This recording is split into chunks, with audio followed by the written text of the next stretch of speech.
Our Week 11 cash game lineup on DraftKings had a horrible, terrible, no good, very bad day, scoring a measly 112 points. We'll debrief about it and get you ready for Week 12 with a much better cash and GPP lineup, all coming up next.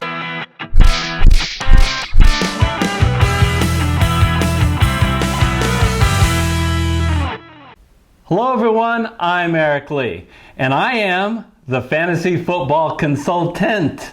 Singular, because I am the only one here today. Oh no, no. Come on, we gotta have standards. We can't just have anybody co-host the show. No, get rid of this guy. This is an insult to come on. All right. Good, got that out of the way. So welcome everyone to our Week 12 DraftKings show with our cash and GPP lineup. Usually we save it for the end of the show, but I want to start right off the bat with... Mail call! Gather around everyone! Well, let's see what's in the mail. What's this? A letter for me. Okay, Lenny Porterfield, Mike East, PTA 1234, Von Hook, and Fast Bill all left us YouTube comments with variations on the same theme, which is, what is going on with Gary? And we miss Gary. And my response to that is, so do I. I hear you. Look, when we decided to set up this YouTube channel last year, we filmed 110 videos together, shows. We didn't miss a single show, either of us, or any particular week. And the last 3 or 4 weeks without him have been really difficult, both emotionally, because look, the guy is a really good friend of mine, and this was our baby together, the Fantasy Football Consultants, and I think we have a lot of chemistry, and I miss that in planning and organizing the show. But I also miss it technically. I mean, my workload has doubled because Gary has not been involved, and I greatly appreciate John and Michael sitting in for him. But all the behind the scenes are kind of up to me, but to handle. But directly to answer your question, what is going on with Gary? Here's the deal. I plan on speaking with Gary this week, and I am going to be able to report back to you guys on next week's shows with a detailed explanation and status update with exactly what's going on, so you know that is coming. So until then, it is you got me this week. We're not going with the puppet. So it is just me, and I want to alert you to the fact that the first 10 weeks of the season, we were taking qualifiers for both our FanDuel and DraftKings League. That's all done. We have all 20 qualifiers for the FanDuel League and 50 qualifiers for the DraftKings League. We had some practice weeks to make everything was set up. It starts now, Week 12. Whoever finishes at the top, the number one finisher on FanDuel of those 20 competitors, you're going to win $40. Whoever finishes the top in Week 12 for DraftKings, you win $50.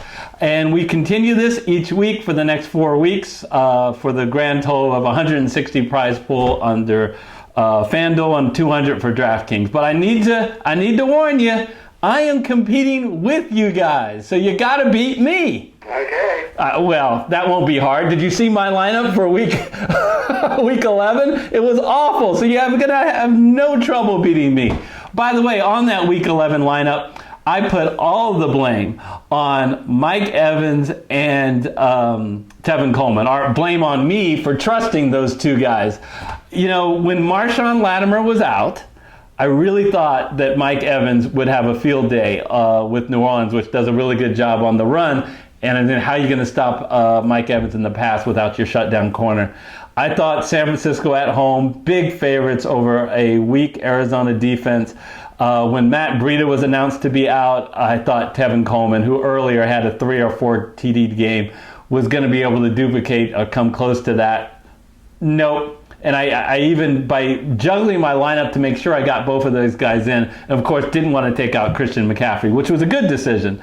But I took out Lamar Jackson, which hurt. It just compounded an already big problem. So we put all of that behind us, and we got a much better Week 12 cash and GPP lineup. Without any further ado, let's go to the studio. Okay, let's start with our cash game lineup for Week 12 on DraftKings. And we always start at running back. And for the last 4 weeks, we always have started with Christian McCaffrey. But not so this week. We are not going to put Christian McCaffrey in our lineup unless we can find some value later in the week based on some news coming out. We'll talk about it a little bit later in this video, who you should be watching to see if you can get value, and we can potentially get Christian McCaffrey in our lineup. So what do we do if we're not going to have Christian McCaffrey as the star? Well, why not just look on the other side of the field, and while you're doing it, save $2,300 with Alvin Kamara. Boy, Alvin Kamara ticks off all the boxes you want in a good cash game running back. First of all, he is at home. He is favored, might I say, by 7 points. He has a really high implied total, 28.25. And on DraftKings, he gets heavily involved in the pass game. He's gotten 20 targets in the last 2 weeks. I'm completely sold. He's absolutely healthy, coming back from that injury. He's ready to go at full strength, so let's dial up Alvin Kamara. Now the question is, who do we want to pair Alvin Kamara? We want a guy who is a bell cow back, who's going to get involved in the passing game because this is DraftKings, and we want to save a little money. Well, who checks all those boxes? None other than Le'Veon Bell. All right, so let's give a little history lesson with Le'Veon Bell. Everyone remembers him from the past, playing with Pittsburgh and being such a star. When he came over to the New York Jets, he was very frustrated with his lack of utilization. And he went into head coach Adam Gase's office, and he went to complain. And we got our microphones in on that office to hear some of the things that Le'Veon Bell said.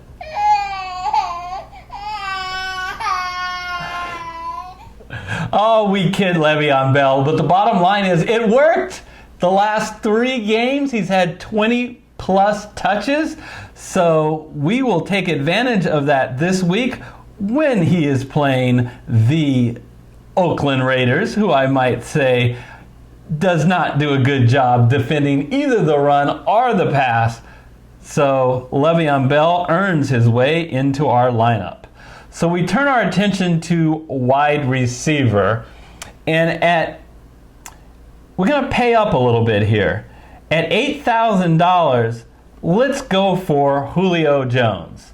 Now, Julio Jones has a really high implied total. He also is at 28.25. Love his matchup this week. He's playing the Tampa Bay Buccaneers. Those Buccaneers that are very good against the run, but not so good at defending the pass. Austin Hooper shouldn't play. When he went out, they said that it was going to be a month. It's only been a week, but there's rumors that he might practice later this week, so we're going to be watching that. And we also have to watch the fact that Julio Jones now has a question mark because he missed practice on Wednesday due to a foot injury. Here's the bottom line. We know how good Julio Jones is. He's a great talent. The few games that he has struggled is because he's been against a shutdown corner. Tampa Bay does not have a shutdown corner. So we're going to put him in our lineup with the caveat that we're going to watch his health. And obviously, if we get any sense that he's not at full strength, we'll pull him because he's a big salary. But if he looks like he's 100% and ready to go, we're glad to have him in our lineup. Along with Julio Jones, we're going to pair him, and we're going to save some money here at only $5,200, DeVante Parker. I'm a little confused why DeVante Parker is so cheap, besides that he's on the Miami Dolphins. I mean, we've made a practice never to start up the Miami Dolphins, but the reality is that Dolphin offense has looked better over the last few weeks with Ryan Fitzpatrick at the helm. And one of his favorite targets is DeVante Parker. Look at his last 5 games. In his last 5 games, he has averaged 8.8 targets per game. And in 3 of those 5 games, he's actually faced some really tough defenses. Buffalo twice and Pittsburgh. So compare that to this week. The Cleveland Browns actually look like a vacation. So we will, and by the way, a Cleveland Brown team that lost 2 players to that brawl on the defensive line, that beheading they tried to do to poor Mason Rudolph. So this is a spot where the Browns may be exposed just slightly on defense. So we'll take advantage of that with Miami. And I think a game script where Miami is going to have to do plenty of passing because they probably will be behind. All right, our final wide receiver, we're going to save big time money here. We're going to scroll down all the way down to the minimum salary of $3,000 to Tim Fitzpatrick. So Tim Patrick, I should say. We should give a history lesson a little bit with Tim Patrick. First of all, he hurt his hand, and he's been on IR ever since week 1, coming up to last week. So he got in the lineup last week, and he got to audition for the number 2 wide receiver spot. Why so quickly to the number 2 wide receiver spot? Well, they never did replace Emmanuel Sanders, who got shipped to San Francisco. And boy, did he ever play that number 2 wide receiver spot. He played in 73% of the snaps. Now, by comparison, number 1 wide receiver, Cortland Sutton, played in 89% of the snaps. So he was heavily utilized. And in the passing game, he got 8 targets, 4 catches. He got absolutely mugged in the end zone. That should have been a penalty that they didn't charge, which I would simply tell the refs, check your voicemail, refs. You missed a call. All right. So I'm going to go ahead and happily get Tim Patrick in our lineup. The other really nice thing about Tim Patrick this week is he plays Buffalo. And of course, Buffalo has a great shutdown cornerback in Tre'Davious White. Tre'Davious White will surely be on Cortland Sutton.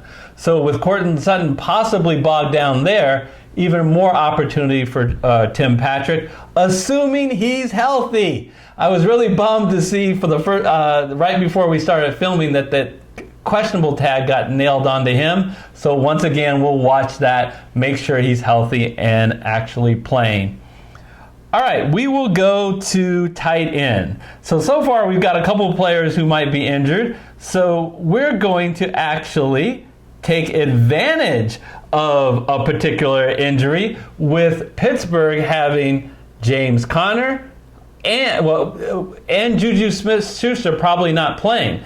Juju Smith-Schuster is specifically expected not to play, and I don't think James Conner is going to play. So if you can take advantage of a situation in some way, it's your duty as an American to do it. All right, Mr. Montgomery Burns, we will take advantage of a situation, and at tight end at $3,500, a huge bargain, we can get Vance McDonald. Not only we have lots of opportunities because of the other Steeler injuries, but they're playing the Cincinnati Bengals, just a dreadful defense. So we're good with that. All right, let's go back to quarterback. So we got a pretty good idea that we can't do what I normally do, which is try to see, can I pay up to get Lamar Jackson? Not just because I'm low on salary, but Lamar Jackson is not playing on the main slate. But I can pick at $6,200 Jameis Winston. And some people are afraid of picking Jameis Winston because of how much the Atlanta Falcons have improved on defense. I mean, the Falcons were awful the first 8 weeks of the season on defense. They had their bye. The head coach, Dan Quinn, said, you know what, I'm going to step away from being defensive coordinator, and he turned it over to the linebackers coach, and boy, has the linebackers coach done a great job putting pressure.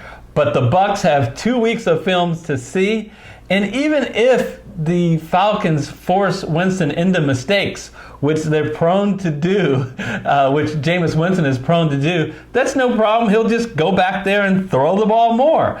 And he being Winston, has a lot of weapons. Has 2 tight ends that can catch, Brate and O.J. Howard, and of course he has Godwin and Evans. So at 6,200, I don't know where the production will come, but I know it will come from Winston. All right, let's go to the flex position. All right, at flex, to round out our lineup, we want to get a running back that ticks all the boxes. A running back that's home. Who's favored? He's actually a 3-point favorite. He's coming off a bye, so he's nice and fresh, and he plays a defense that is good against the pass, but is not so good against the run. Who am I talking about? I'm talking about Derrick Henry. Derrick Henry at 6,900. And you see what I'm talking about here. The Jacksonville defense has given up 135 rushing yards per game. So, I know what you're thinking, Eric. Hey, this is DraftKings. Are you a little worried about the fact that Derrick Henry doesn't get involved in the passing game that much? I am not worried, because I don't think he'll be game scripted out. They're a favorite by 3 points, so it's unlikely that Jacksonville is going to blow them out. And even if Jacksonville gets up by a touchdown or 10 points, Tennessee doesn't care. They're going to keep running the ball. How do I know that? That's exactly what happened against the Kansas City Chiefs. The Kansas City Chiefs got up on Tennessee, but Tennessee didn't panic. They didn't start throwing the ball all over the place. They said, no problem. We know that the Chiefs' defense is weaker against the run. We're going to keep running it with Henry, and we can see the result. 188 yards later, Tennessee pulls out that victory. All right, so in the flex spot, we have Derrick Henry. So we have a whopping $2,600 left to spend. And I am not worried about spending all the money, because I think it is very likely that what we're going to do is we're going to have some adjustments to this lineup. So the defense I'm most excited about that we can afford is the Denver Broncos at $2,400. So do you recall the joke at the beginning of the year was the Denver Broncos, who came at the beginning of the season, everyone thought they're a great defense. And the first 3 games, they couldn't record a single sack. But no worries, they've cleaned up their act after that.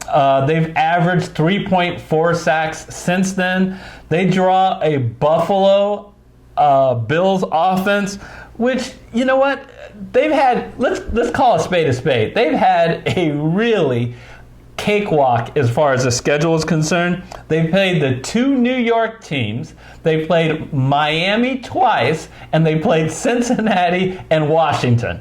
And despite all those easy games, Josh Allen has still been sacked about a midway point, average amount of sacks by a quarterback. And if he does get pressure, he is prone to make mistakes. He's still a second-year quarterback. So I am going to happily dial up the Denver Broncos. All right. So that does it for my cash game lineup. Jameis Winston at quarterback. Alvin Kamara and Le'Veon Bell at running back. Julio Jones, Devontae Parker, and Tim Patrick at wide receiver. Vance McDonald is the tight end. Derrick Henry at the flex.